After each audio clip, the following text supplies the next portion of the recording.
Alhamdulillahirabbil alamin. Hari ini hari Senin kita masih bisa bertemu kembali di pelajaran matematika kelas 7.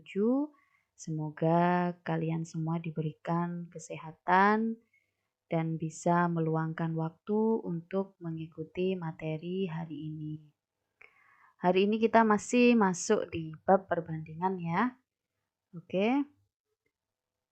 Nah, ini perbandingan untuk yang kemarin sudah kita pelajari adalah konsep perbandingan. Bagaimana perbandingan dengan satuan yang sama dan juga dengan satuan yang berbeda.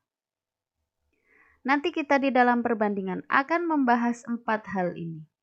Ada konsep perbandingan sudah selesai, ada perbandingan senilai, pada skala dan model, yang terakhir adalah berbalik nilai.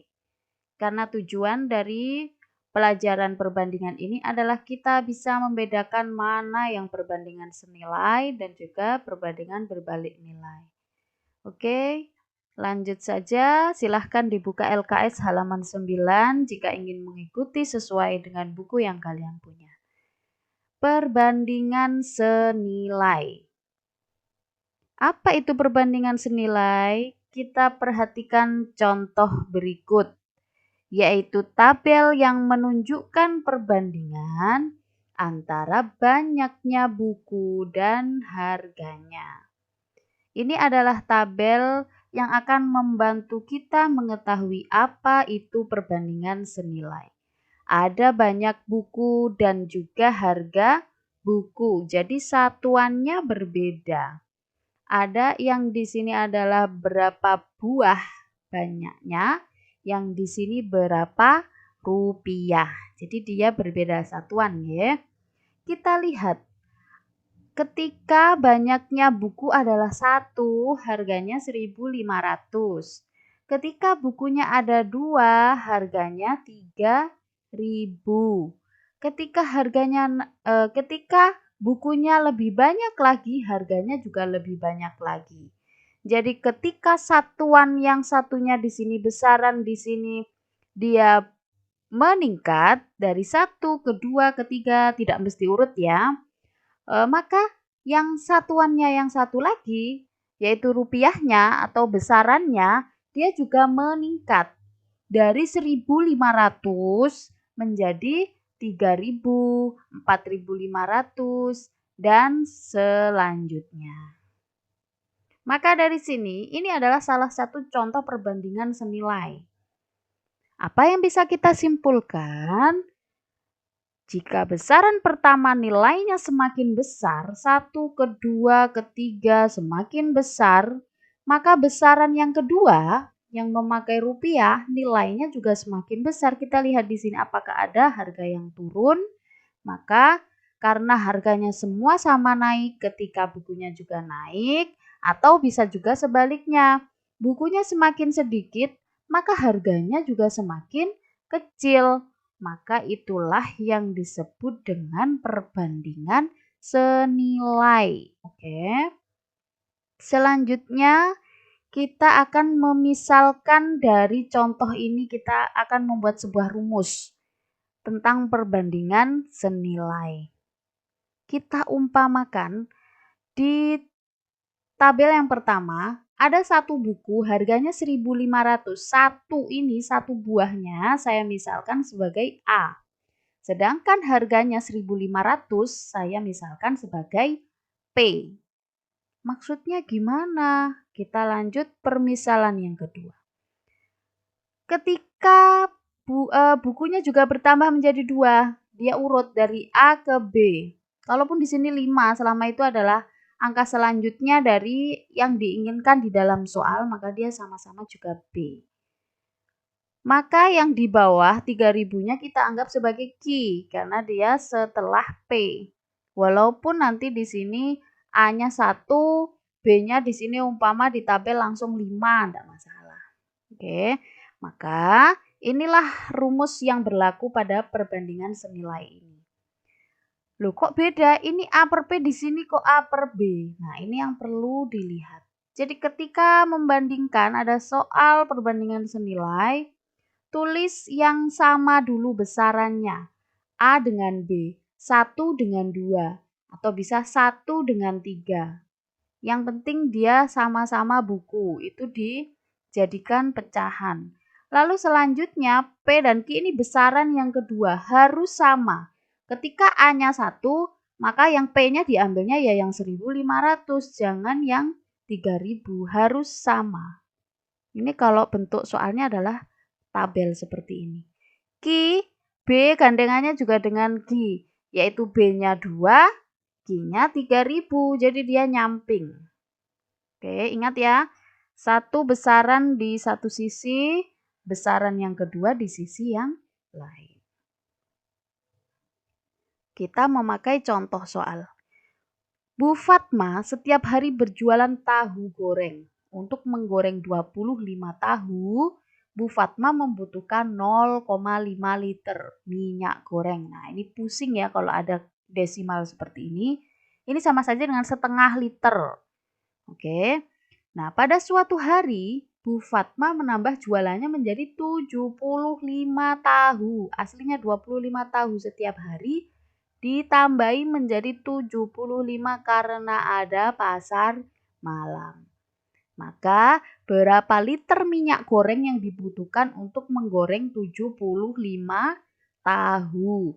Sebelum kita tahu jawabannya, kita sudah pasti bisa memastikan bahwa ketika tahunya 25 dia membutuhkan setengah liter, pastinya ketika lebih banyak tahu yang digoreng, maka minyak gorengnya juga butuh banyak, lebih daripada yang 25.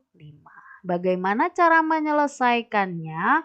Kita tentukan satuannya. Jelas kita tahu di sini ada tahu. Kita tentukan besarannya boleh.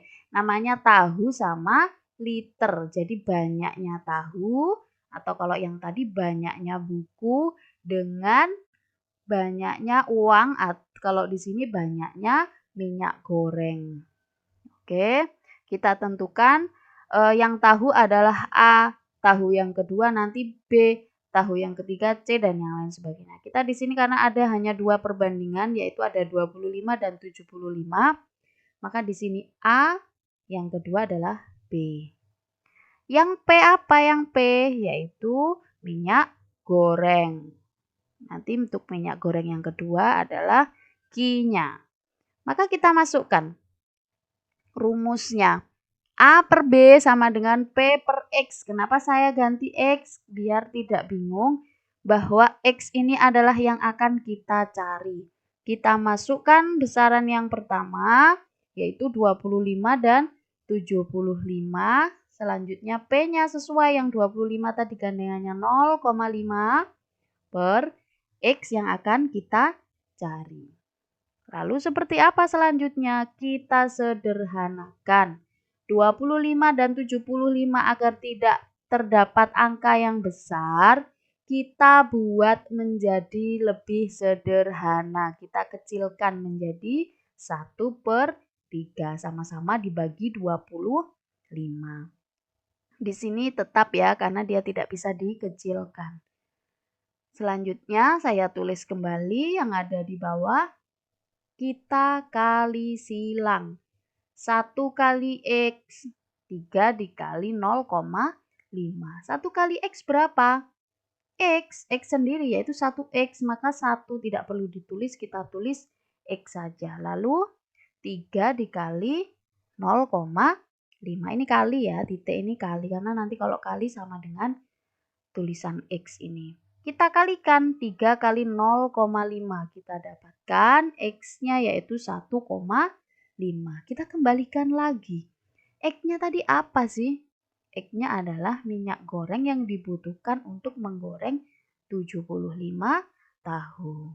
Karena dia bentuk soal cerita, jawabannya juga cerita. Jadi minyak goreng yang dibutuhkan untuk menggoreng 75 tahu adalah 1,5 liter. Ada tadi yang ketiga adalah penyelesaian masalah perbandingan senilai pada skala dan model. Ada 2 skala, yaitu ada yang pada peta, ada juga pada termometer. Ini sudah ada di SD, nanti di IPA juga ada untuk yang termometer. Maka kita hanya menulis rumusnya saja ya. Nah, ini ya rumusnya tentang peta, masih ingat? Yang termometer juga sama. Ini perbandingan. Ingat, perbandingan kan bisa dengan berbentuk pecahan seperti ini. Kalau ini adalah cara yang kedua kemarin, yaitu dengan diberi tanda titik 2. Oke ya, ini tidak saya bahas terlalu lama. Kita langsung nanti latihan soal untuk hari ini. Ada di halaman 12, tapi saya ganti sedikit ya.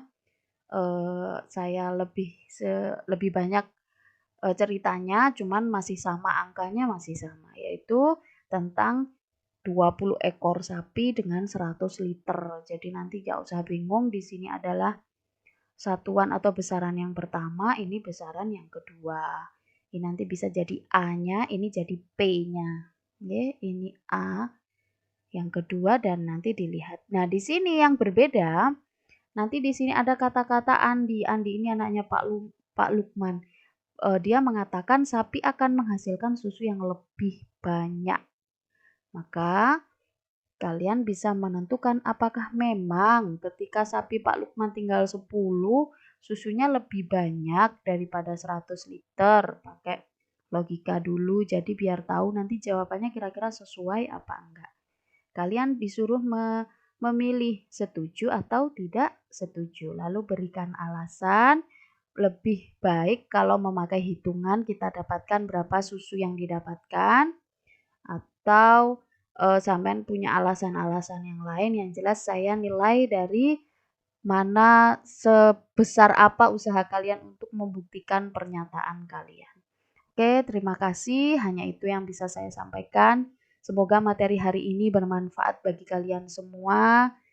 Bismillah kita bisa melewati ujian dunia ini agar nantinya kita bisa bertatap muka, saling belajar bersama.